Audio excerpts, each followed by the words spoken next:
Samajwadi party का आखिरी किला क्या डिंपल यादव बचा पाएंगी या भाजपा बसपा इस किले को ध्वस्त कर देगी?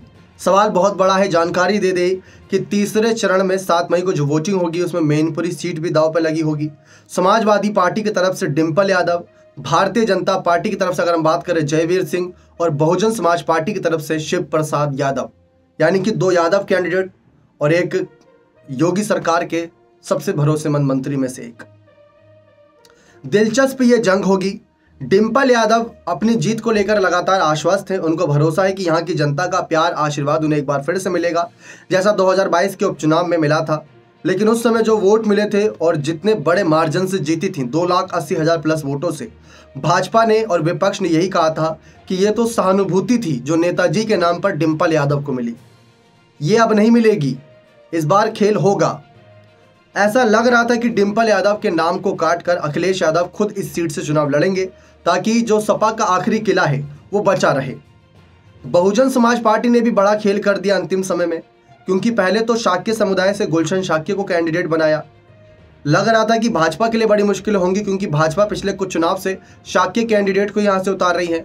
लेकिन फिर हमने देखा कि मायावती ने गुलशन शाक्य को हटाकर शिव प्रसाद यादव को टिकट दिया। शिव प्रसाद यादव उतरते ही सीधा सपा पर हमला किए।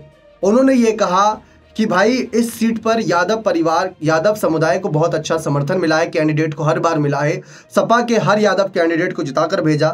लेकिन समाजवादी पार्टी ने, सैफई परिवार ने कभी किसी और यादव पर भरोसा क्यों नहीं जताया? क्यों हमेशा अपने परिवार के ही कैंडिडेट उतारे? कभी खुद नेताजी उतरते थे, यहाँ पर हम बात करें तेज प्रताप यादव की, धर्मेंद्र यादव की, डिंपल यादव की, तो सब सैफई परिवार के ही कैंडिडेट क्यों थे? अगर हम बात करें तो यहाँ पर जो यादव कैंडिडेट हैं शिव प्रसाद यादव, वो एक बड़ी चुनौती बनेंगे डिंपल यादव के लिए। कहीं ऐसा ना हो कि सपा और बसपा का वोट बटे और उसका फायदा भाजपा को मिल जाए। इसीलिए डिंपल यादव के लिए अग्नि परीक्षा है और इस सीट को बचाने के लिए अखिलेश कहीं ना कहीं पूरी मेहनत करेंगे। 7 मई को वोटिंग होगी। पहले चरण की वोटिंग 19 अप्रैल, दूसरे चरण की वोटिंग हमने देखा 26 अप्रैल, अब तीसरे चरण की वोटिंग होगी 7 मई को। काफ़ी वक्त है, 8-10 दिन का करीब वक्त है। यहाँ पर रैली, जनसभाएं, प्रचार प्रसार जमकर कर सकते हैं। वैसे तो डिंपल यादव ने महीनों पहले ही यहाँ पर अपना डेरा डाल लिया था। भाजपा ने भी पूरी कोशिश करी थी, कई नाम चर्चाओं में थे कि अपर्णा लड़ेंगी, केशव प्रसाद मौर्य लड़ेंगे, और हमने कई और नाम भी सुने थे कि रघुराज सिंह शाक्य का टिकट रिपीट हो सकता है, प्रेम सिंह शाक्य को उतारा जा सकता है, लेकिन ऐसा कुछ नहीं हुआ। इन दी एंड हमने देखा कि जयवीर सिंह को उतारा गया। शानदार नेता है, इस बात में कोई दो राय नहीं। और सबसे चौंकाने वाला जो फैसला है वो मायावती का है। अगर हम कह रहे हैं अगर, वैसे तो काफ़ी हद तक डिंपल की जीत नज़र आ रही है, पुराने आंकड़े को भी देखें, लेकिन अगर सपा के लिए मुसीबत बनती है तो उसमें बसपा की बड़ी भूमिका रहेगी। क्योंकि जब यादव कैंडिडेट होंगे दोनों ही, तो वोट आप जानते हैं, लाजमी सी बात है, बटेगा। यहाँ पर मुस्लिम वोट भी काफ़ी है, दलित भी काफ़ी हैं, तो बटेगा वोट, ये बात तय है।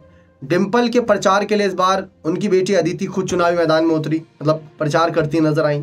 अखिलेश, शिवपाल, रामगोपाल, डिंपल, जब नामांकन होना था ये बड़े सब चेहरे पहुंचे। तो कहीं ना कहीं मैनपुरी सीट पर अखिलेश यादव आश्वस्त हैं। लेकिन जो बीजेपी का लक्ष्य है मिशन 80, उसमें ये सीट बहुत फंस रही है। मैनपुरी सीट सपा के लिए और कांग्रेस के लिए रायबरेली सीट, ये 2 सीट ऐसी है जो भाजपा के लिए कहीं ना कहीं गले की फांस बनी हुई है। इन सीटों से छुटकारा नहीं पा रही है अभी तक भाजपा। अब देखते हैं इस बार 7 मई को जो वोटिंग होगी उसमें क्या ये बड़ा खेल होता है या नहीं, या फिर जो 4 जून को नतीजे आएंगे वो डिंपल के समर्थन में आएंगे। खैर, अग्नि परीक्षा है डिंपल यादव की, देखते हैं इस परीक्षा में पास हो पाती हैं या नहीं। बने रहें चैनल के साथ। बहुत बहुत धन्यवाद।